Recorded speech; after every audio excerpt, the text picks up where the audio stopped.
অনেকের হয়তো জানার ঘাটতি থাকতে পারে, অথবা আমরা এখনো পর্যন্ত সারা দেশব্যাপী হয়তো তেমন ভাবে নতুন রাজনৈতিক বন্দোবস্ত কি সেটা আমরা ভালো করে প্রচার করতে পারিনি। খুব সিম্পলি যদি বলি দুই একটা কথা, যে বাংলাদেশের যে সংবিধান, সেই সংবিধানের 4 পদে একজন ব্যক্তিকেই জাতির পিতা হিসেবে সম্বোধন করা হয়েছে। বাংলাদেশের এই ভূখণ্ডের মানুষের শত বছরের সংগ্রামকে এক ব্যক্তির কাছে সুপর্দ করা হয়েছে। আমরা এই এক ব্যক্তির কবল থেকে বেরিয়ে এসে আমরা আমাদের জাতীয় নেতা যারা আছেন তাদেরকে আমরা ফাউন্ডিং ফাদার্স হিসেবে পেতে চাই। এই সংবিধানে মাত্র শেখ মুজিবুর রহমানকে জাতির পিতা হিসেবে স্বীকৃতি দেওয়া হয়েছে। আমরা বলি মাওলানা আব্দুল হামিদ খান ভাসানী, তার দোষ কোথায়? তাকে কেন আমরা ফাউন্ডিং ফাদার্স হিসেবে পেলাম না? শেরে বাংলা একে ফজলুল হক আছেন, আবুল হাসিম আছেন, হোসেন শহীদ সোহরাওয়ার্দী আছেন, যোগেন মন্ডল আছেন, তারা সকলে এই ভূখণ্ডের জন্য, এই ভূখণ্ডের মানুষের অধিকারের জন্য লড়াই করে গেছেন। একটা সুন্দর ভূখণ্ড যাতে আমরা পাই, মানুষের অধিকার যাতে থাকে, তার জন্য লড়াই করে গেছেন। তাদের অবদানকে একেবারে হাওয়ায় মিলিয়ে দেওয়া হয়েছে, কোনোভাবেই তাদের কোনো জায়গায় তাদের কোনো নামের উচ্চারণটা পর্যন্ত করা হয়নি।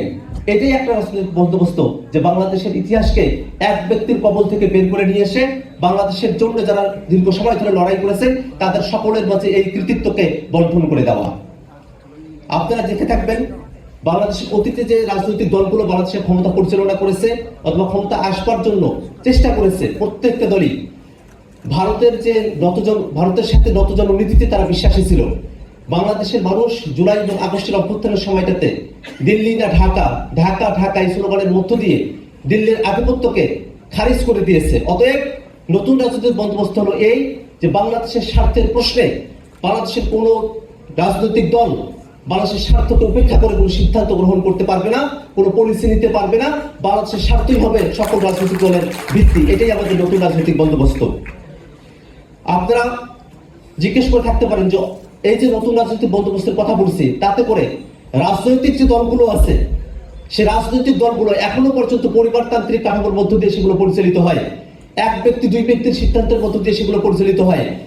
প্রত্যেকটা দলের অভ্যন্তরীণ যে রাজনীতি সেটা যেন গণতান্ত্রিক হয়, এটা নিশ্চিত করাই হবে নতুন রাজনৈতিক বন্দোবস্ত। পুরনো যে মডেল, কোথাও থেকে কোনো নেতা কিছু একটা বলে দিবেন আর কর্মীরা সেটার পিছনে ছুটে যাবেন, নেতার যে নির্বাচনের যে প্রক্রিয়া সেটাও ঠিকঠাক ভাবে হবে না, এটা আমি বাংলাদেশে আমরা দেখতে চাই না। বন্ধুগণ, আপনারা সকলে জেনে থাকবেন বৈষম্যবিরোধী ছাত্র আন্দোলনের ডাকে গত 31শে ডিসেম্বর শহীদ মিনারে জুলাই অভ্যুত্থানের ঘোষণাপত্র পাঠের সিদ্ধান্ত হয়েছিল। কিন্তু তারই আগের রাতে সরকারের তরফ থেকে সকল রাজনৈতিক পক্ষ এবং মতকে ঐক্যমতের ভিত্তিতে নিয়ে এসে জুলাই বিপ্লবের ঘোষণাপত্র পাঠের সিদ্ধান্ত আমাদেরকে জানানো হয়। আমরা সেই সিদ্ধান্তকে সাধুবাদ জানিয়েছি।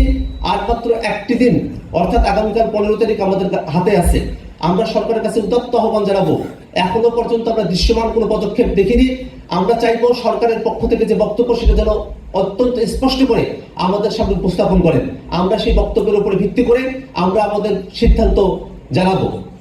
বন্ধুগণ আমার, আমরা যে সংবিধান বিষয়ক যেটা আমরা আলাপের মধ্যে আসি, জাস্ট সিম্পল একটা কথা বলি। আমাদের সংবিধান 4টা মূলনীতি আছে: জাতীয়তাবাদ, গণতন্ত্র, সমাজতন্ত্র এবং ধর্মনিরপেক্ষতাবাদ।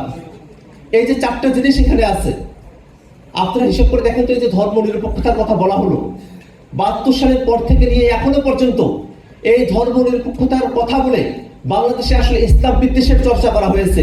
কোনোভাবেই বাংলাদেশের মানুষেরা তারা যে সম্প্রীতিতে বাস করে সেই সম্প্রীতিকে উপেক্ষা করা হয়েছে। যে সেকুলারিজম বা সেকুলার যে শব্দ, এটার আসলে সঠিক বাংলা প্রতিশব্দ হতে পারে ধর্ম বিযুক্ত বা ধর্ম বিযুক্তিতা, অর্থাৎ ধর্মের সাথে তার কোনো সংযোগ নেই। কিন্তু বাংলাদেশের সকল মানুষ, তিনি হিন্দু হন, তিনি বৌদ্ধ হন, খ্রিস্টান হন অথবা মুসলিম হন, প্রত্যেকটা মানুষই কিন্তু ধর্মের প্রতি তারা অনুরাগী।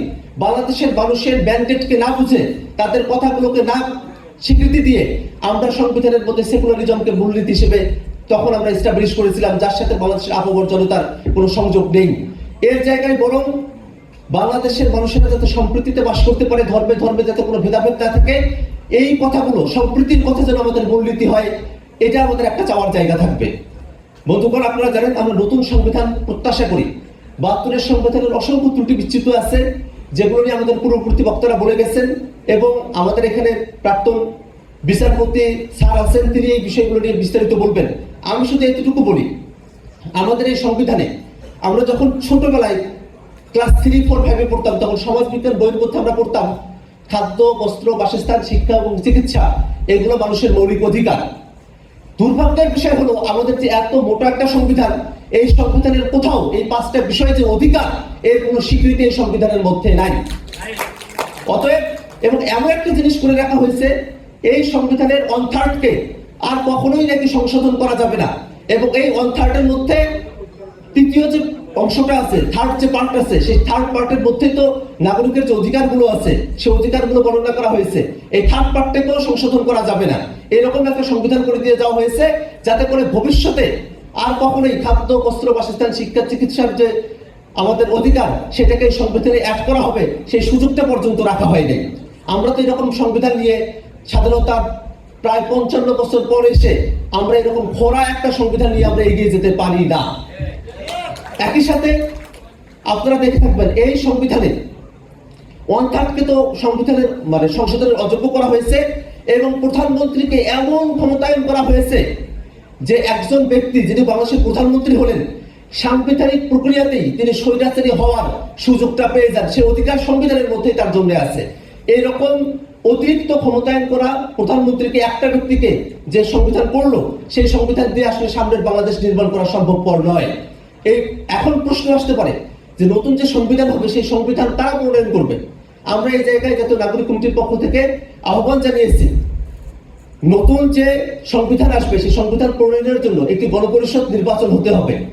আমাদের 72-এর যে সংবিধান, সেটা কিন্তু নির্বাচিত গণপরিষদ দিয়ে হয়নি। গণপরিষদ ছিল, কিন্তু স্বাধীন হওয়ার পরে কোনো নির্বাচন হয়নি গণপরিষদে।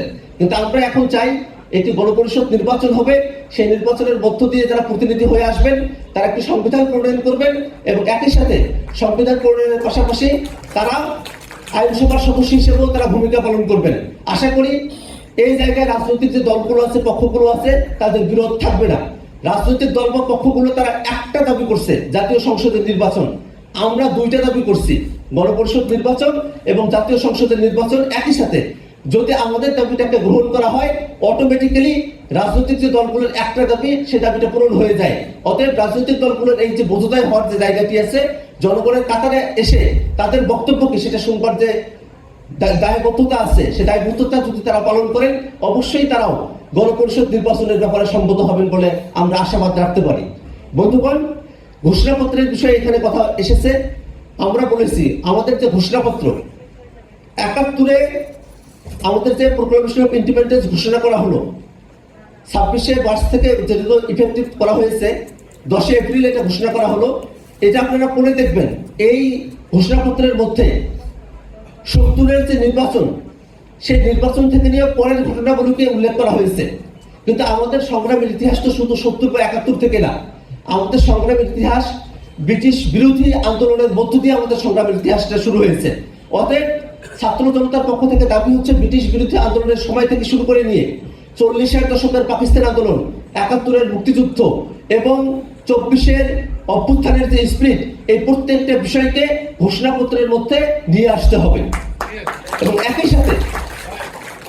সাথে আমরা এটা বলি যে বাংলাদেশ যে বৈষম্য বিরোধী আন্দোলনের মধ্য দিয়ে সরকারের পতন ঘটেছে, বাংলাদেশে যেন আর কোনোভাবেই বৈষম্য কোনো সেক্টরে না থাকে, সেই বিষয়টাও যেন যে খসড়া ঘোষণাপত্র আসতেছে, সেই ঘোষণাপত্রের মধ্যে যেন এটা উল্লেখ করা হয়। এবং একই সাথে বাংলাদেশের সামনের বাংলাদেশ, তারা যেন নতুন কোনো স্বীকৃতি না থাকে, শহীদ এবং আহত যারা আছে তাদের যেন স্বীকৃতি থাকে। এবং একই সাথে বৈষম্য বিরোধী ছাত্র আন্দোলনের ডাকে এই আন্দোলনটি সংগঠিত হয়েছে, তাদের যেন উল্লেখ এই ঘোষণাপত্রের মধ্যে থাকে, এইসব দাবি আমরা জানিয়েছি। আপনাদের সকলকে আজকের এই আলোচনা সভায় মনোযোগ দিয়ে ধৈর্য সহকারে আমাদের বক্তব্য শোনার জন্য ধন্যবাদ জানিয়ে আমি আমার বক্তব্য শেষ করছি। ধন্যবাদ সকলকে।